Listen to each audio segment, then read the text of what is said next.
So I drove like a 2011 Tesla Model S. There wasn't a lot of traffic. I was just blown away in the fact that we lose a lot of power at 10,000 elevations in a naturally aspirated or even a turbo car. And that car, with all the torque, be able to go so fast. I actually got a pretty big speeding ticket that day.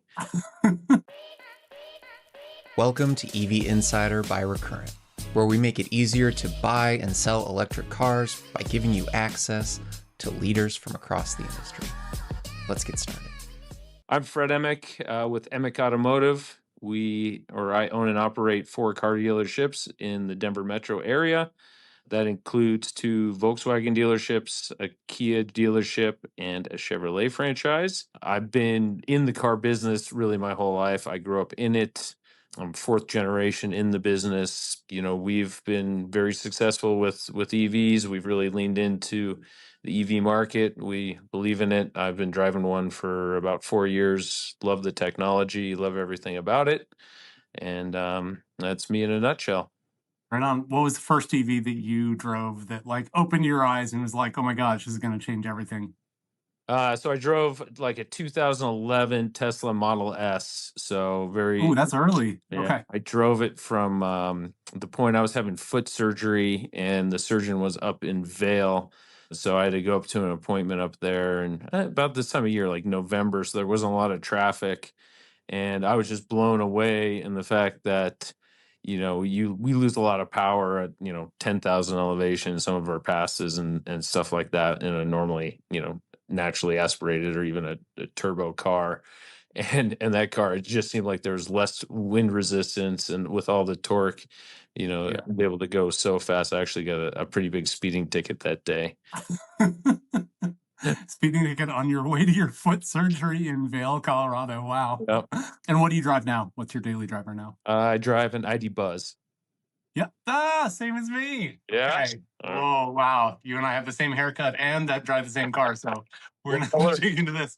All right. So, you are in Colorado in sort of what I would sort of describe as the really part of the critical, EV adoption path. And you have some of the best brands in your portfolio for the EVs between Kia and Volkswagen and Chevy as well. What have you seen evolve in the EV market in Colorado over the last couple of years? That you've kind of has turned into that result. Yeah, so the state has really gotten behind EVs here in Colorado. So we've had state incentives going back, I think, all the way back to 2018. Those sunsetted, and then they were kind of reestablished over the past couple years. They are at the end of this year, pretty much sunset. It'll go to $750 from as much as, at one point it was $5,000.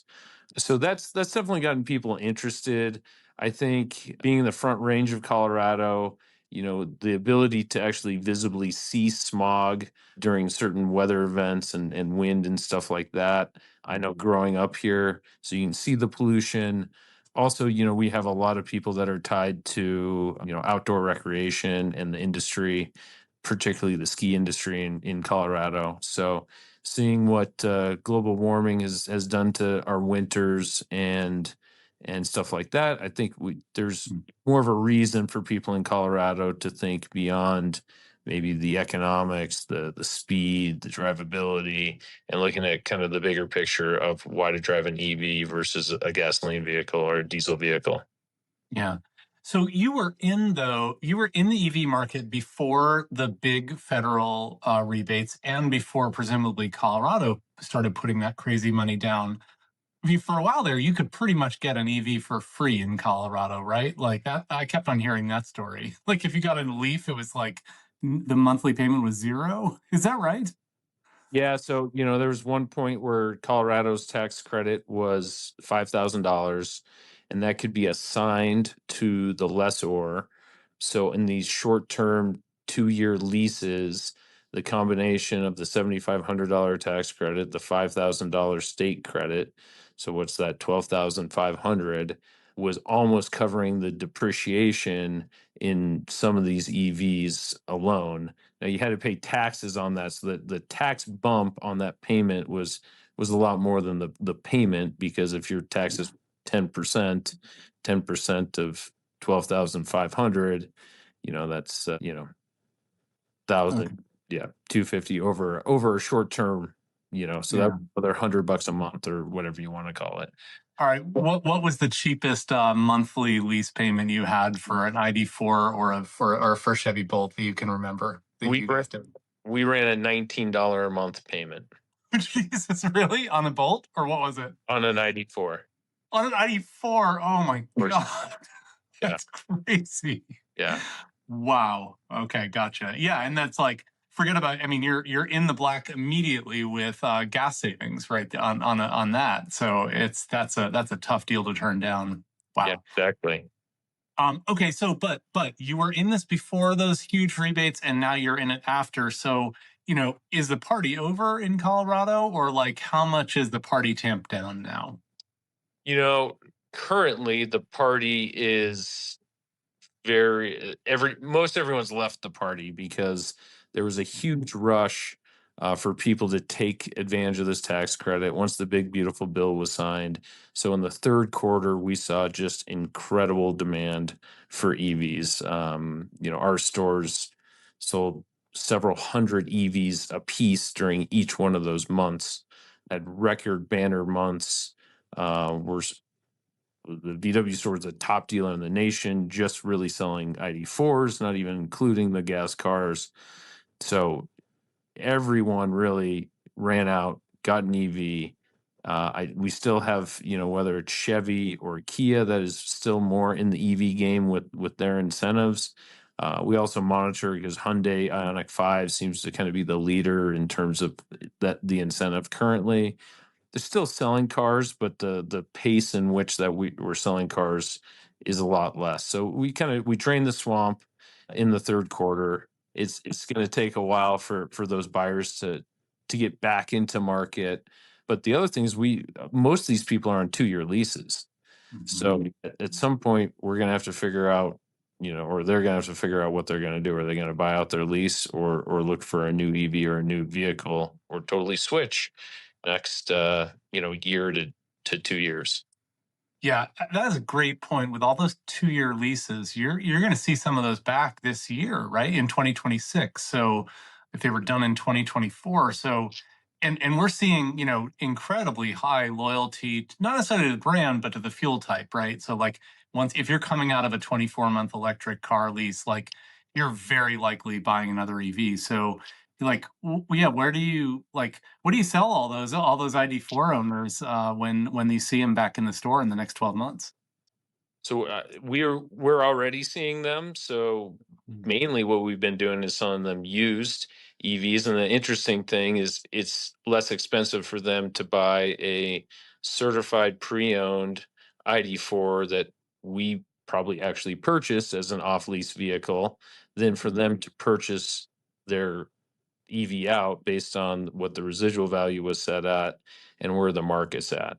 So a lot of these people are returning their ID4 lease and purchasing a maybe even the same vehicle. Saying I was going to say, yeah. So you take their return, you certify it, you sell to somebody else, right? So everybody just swapping cars basically after 2 years. Exactly.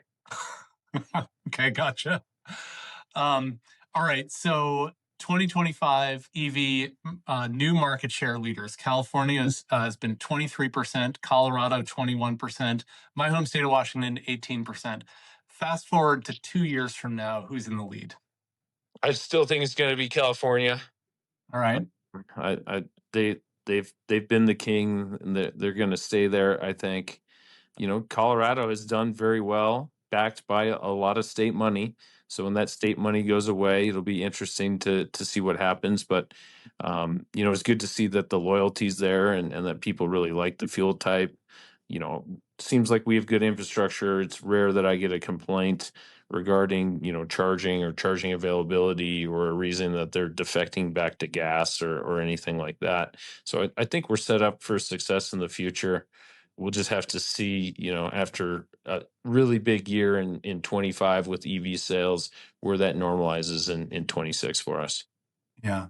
Well, we've seen, I mean, the two kind of laboratory experiments we have on what happens when a big rebate like this goes away. It happened in Canada and it happened in Germany. And in each case, the EV sales for the following year were down 30% on the new side. Yeah. And then the year after that, they recovered back to what they were before the rebate was removed. So that's kind of our, over underline is like we're down 30% next year on the new side and then back. I don't know. Does that pass the smell test for you?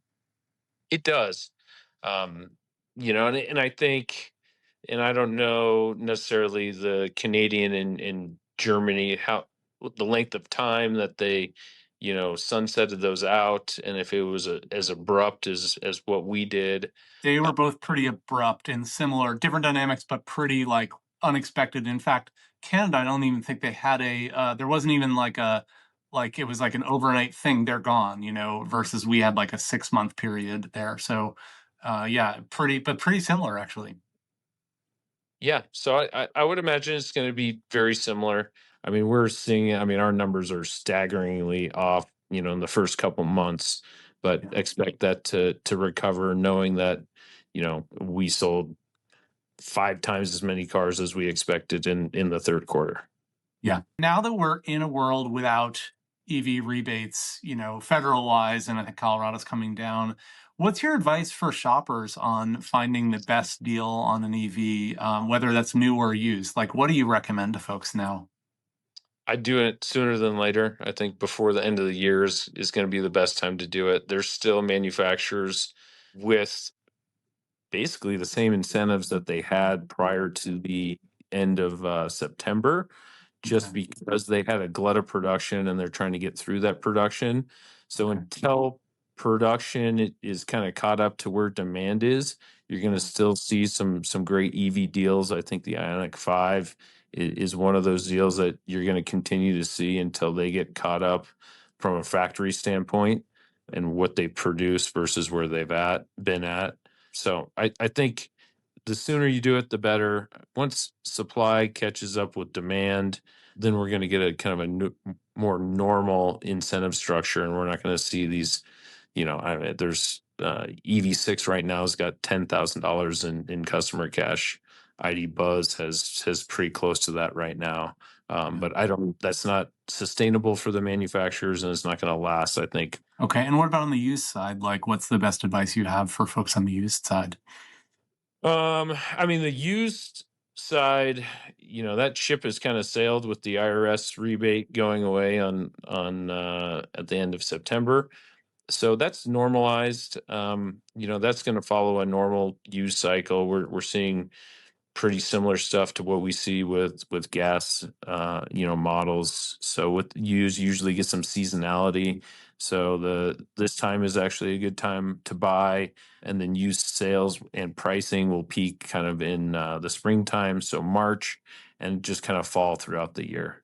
Also, we're not going to see where this $25,000 is like a point, like almost a peg or a buoy point for a lot of these electric vehicles, that they have to be sold this so that they qualify. So you'll have a better grasp of what these vehicles are worth. And I think for the newer, more expensive vehicles, they'll be holding their value better than they had in the past without having that $25,000 mark where you qualify for a tax credit or not. Yeah, that sounds right. And then the other thing we've seen in the wholesale data is like the older cars that had maybe crept up closer to 25,000 because there was a $4,000 rebate on them. They've actually come down in the last couple of months. Is that the same thing you're seeing in your market? Yeah, that's the same thing that we're seeing. Okay. Okay. So what about all these folks that are maybe not a first time EV a shopper, but they own one and they're getting ready to trade in or you sell their current EV and then probably get another one. Like, can you talk about how your team values those EV trades if it's different than always have for combustion engine cars? So the biggest thing is 90+% of our current EV customers are leasing the vehicle. Okay. So with that, when we value the trade, we look at both what's the value of the car, what's the payoff, but alternatively, what are the remaining obligations, and is that a less expensive way for them to get out of that lease early and get into something new now? So they have a little bit more flexibility because they are in a closed-end lease. Yeah.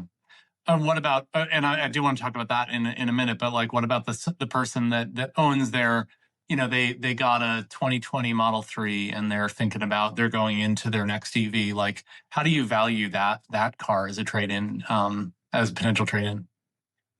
So we value it just like we value everything. We have software that will evaluate the market. We'll see, both what days supply looks like, what wholesale transactions are on the car, what book values are, what we think we can retail the car, what it needs in terms of reconditioning. The good thing on EVs is there's usually a lot less reconditioning, particularly mechanical stuff that we need to do. And for the most part, a lot of them are under warranty as well.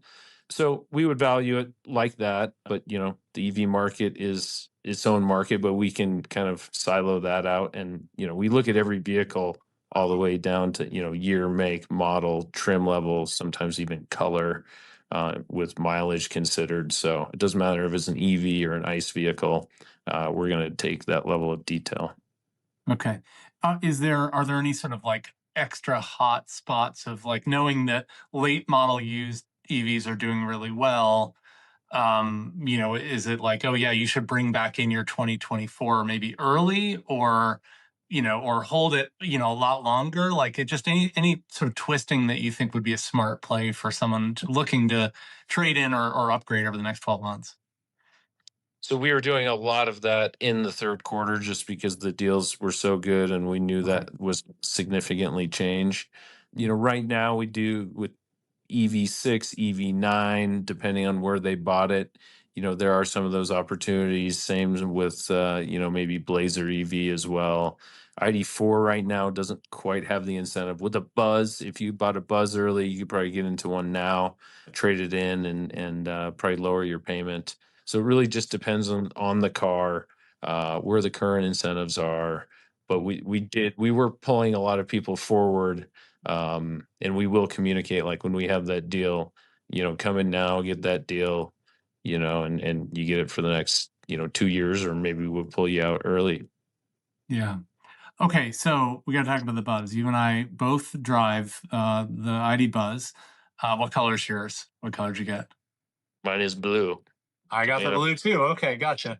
All right, so I am 1 year into a 3-year lease. It was one of the earliest. I got it on Christmas Day last year. I got 10,000 miles on it. What is your like? Do I hold this to the end of the lease? Do I like? What do I? How do I think about this? Like, thinking ahead. I've got 2 years left. What's my smart play? So I had an orange car. I bought it Okay. about a year ago as well, Okay. or leased it. So even though I'm a dealer, I typically take demos and drive them. Okay. With EVs, I've been leasing them personally just so I can take the tax credits, and we're in a better position with the vehicle when I trade the car in versus us just writing it down without any, tax credits. I think currently where you're at with the Buzz is, you could probably trade that car in and lower your payment, and get into another 2, 3, or 4 year lease on that car. They've just recently come out with some new incentives on that car as of last week, actually, that are very similar to where we were at the end of September. And I leased my new Buzz at the very end of September, knowing that I wanted to take advantage of this and kind of elongate the amount of time I had with a Buzz. Okay. So you're saying I should take my remaining 2 years of the Buzz, take it to a dealer, and kind of negotiate what I might do to like get the same car, get a newer one for a lower monthly payment. Yep.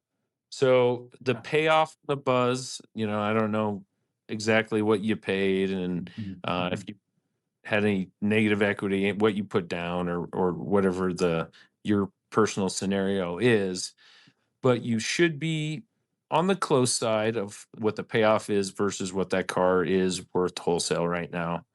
And right now, the deal on a new one is significantly better than what it was a year ago.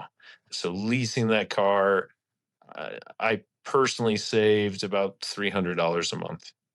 Wow. Between the deal that I did last year. Now, this was also at the end of September.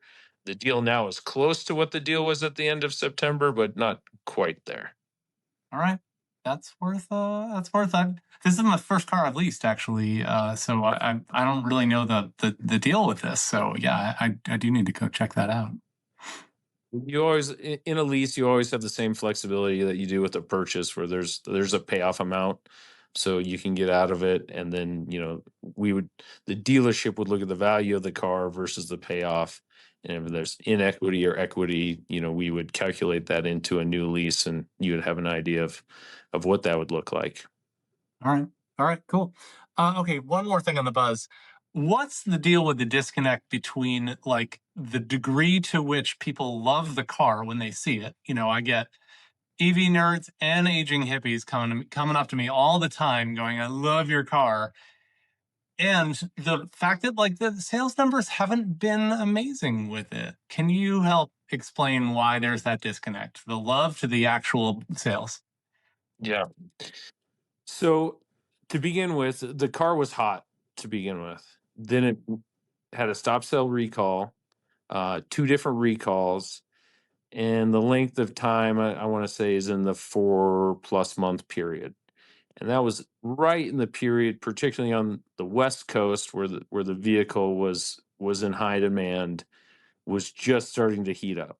And that really just took the wind out of the sails of the buzz, for lack of a better term. And when they came back, it came back right before the big beautiful bill. I think Volkswagen could have incentivized the car a little bit more, but it's kind of their halo car. They didn't want to do it. It's an expensive car, imported, from Germany, obviously tariffed, has some other content that's tariffed very heavily. So we don't even really know the tariff impact, but we know it's very significant. So all of these combinations, have made the car maybe more expensive than where it kind of needed to be to really take off. I think now we've kind of got the incentives, a little bit of time selling the car. So hopefully we're going to see some more success with it. But I'm with you. I mean, I have more people taking pictures of me in the driving the car, asking me about the car, but there seems to be so much intent, and I don't know if it's the type of vehicle, which is an aspirational vehicle, where it's like, yeah, I really like the car, but yeah, maybe in 3 years. Not something I need to go out and get right now. Are there 1 or 2 things that you think like for next year you can just set your watch by, this is going to be true? What would you say? That there's still going to be EV buyers. So they're not all the going party away. may not be as rowdy, but it's still going. Right, exactly. That the technology is still there. It is still the future in my mind. It's just gonna have a little bit of a speed bump here, and I think like your data was showing you what happened in Canada and Germany, and it will come back.